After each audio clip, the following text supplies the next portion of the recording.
Y'all know what this is. KNICKS Rehab. KNICKS Rehab. Here's Mike Brown at the podium. We didn't play like we should have defensively. You know, we had a couple of game plan lapses, and then our physicality wasn't quite there. Our low man wasn't there on the defense end of the floor. And then, you know, telltale sign, there were 5 50-50 balls in the second quarter, and we got one of them. We were 1 for 5. So we talked about those things at halftime to our guys. And I said, you know, the last thing I did say to them was we were 1 for 5 in the 50-50 balls in that second quarter, and that's a telltale sign of, you know, of where we're at defensively.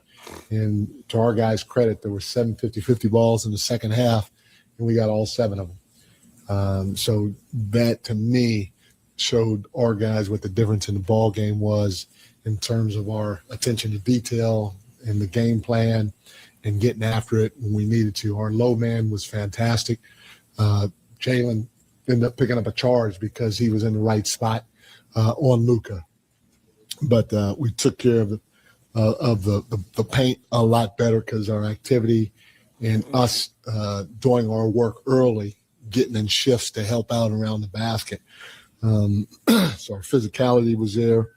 Second half, we were locked in better with the game plan, and you know, it resulted in you know, the Lakers scoring 44 points in that second half, which was huge for us. You know, Josh was our defensive player of the game. You're not stopping a guy like Luka, but he did a fantastic job navigating the pick and rolls and things like that in the second half against him. But we could easily had OG win it as well because he was very, very active, especially on the weak side. 30 assists, 10 turnovers, fantastic night by our guys offensively. Shots didn't always go in when we wanted them to, and we didn't play at the fastest pace throughout the course of the night, but we did enough to get a W. You know, this is a mature group, and they're competitive as well.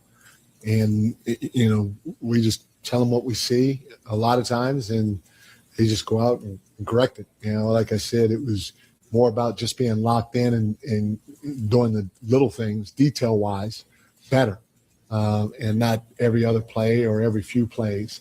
And then it's about, you know, the part of being locked in is, hey, if that ball's on the ground, don't reach for it. Get after it and come up with it. And, you know, those things our guys just, they just do, especially when you tell them. So I got to give our players a ton of credit. You know, we talk about certain things offensively, playing with pace, touching the paint. And, you know, you guys hear it from us all the time. Spray the ball, spray the ball, spray the ball. And so our guys, first of all, they're unselfish as is, but they know when they draw a second defender, that's the right time to find your teammate, you know, and we all need to keep trying to make the game easy for one another. And that's where the 30 assists come in. You know, that's where the 18 for 42 from the 3-point line comes in, because we got some great looks. And that's where the balanced scoring comes in. Landry's been impactful for us the entire season. You know, obviously he was, you know, really good tonight. Shooting the ball, he's 6 for 10 from 3. But like I said, not only has he shot it well this year, he's been very big for us defensively when he's been out on the floor, and not you know, with his versatility and his physicality and how hard he plays. So it's great to have him out there. You know, Cat, he did a nice job tonight. I mean, again, a double-double. He's got to be, again, one of the league leaders in that area, and he's going to get doubled. They put a small guy on him a ton, and, you know, the one thing that he has to, just like all of us, we can't let double teams or a second defender speed us up, but also the person that has two defenders on him needs some help with the right spacing. And our spacing at times, especially in the past, hasn't been good, but as of late, our spacing offensively has been pretty good, and that's part of the reason why Jalen had 13 assists.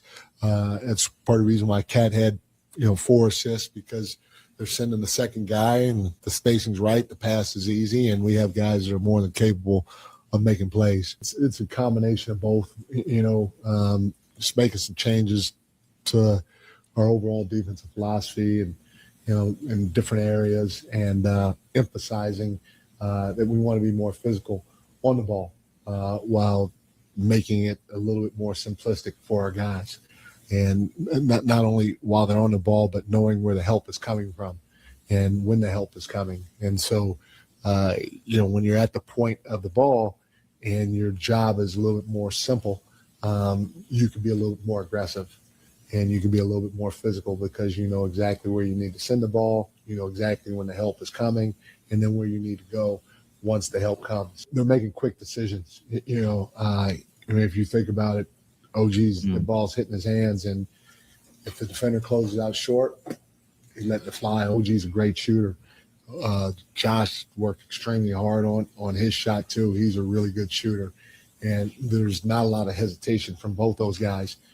And teams are closing short, teams are playing off them, and so if they're open, they got to let it fly. And then finding ways to get easy ones. They're both getting out in transition, getting easy baskets. They're getting offensive rebounds, like crashing, and then they're cutting too, and they're cutting the score, and our guys are trying to find them. So there are a lot of ways that you can impact the game scoring without having your number called, because we don't call neither one of their numbers much. We call OG's a little bit more than Josh's, but, again, if you're a great player and you have a knack for it, you'll find different ways to impact it when it comes to scoring. Mike, to go back to Landry really quick, you've always spoken highly of him, even back at camp.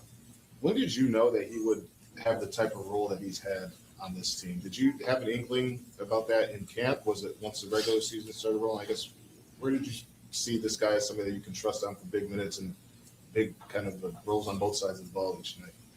When I watched tape before I got the job. Oh, shit. I was a fan of his.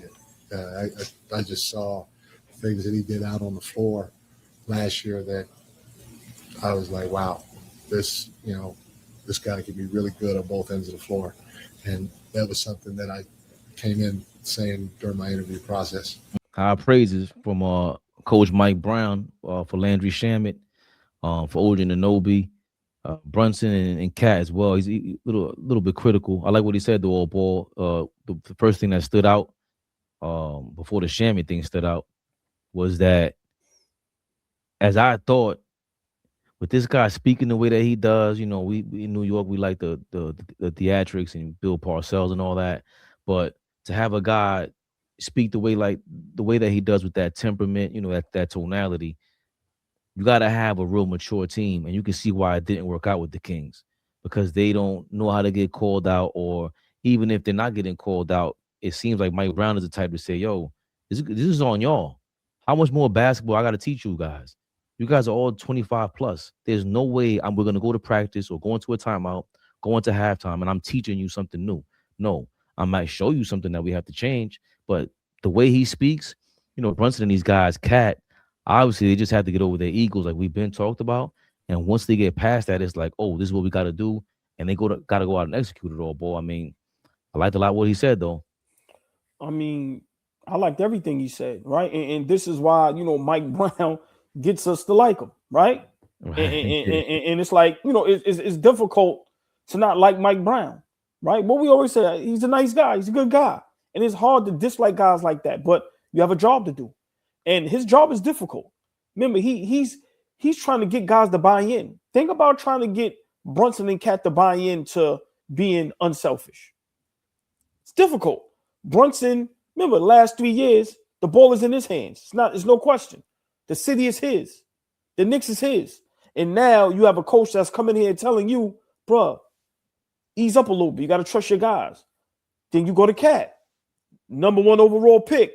Multiple all-star. Like I said, back-to-back Western Conference Finals. Some consider him one of the best big men in the NBA. He now has that tag on the best three-point shooting big man in the league.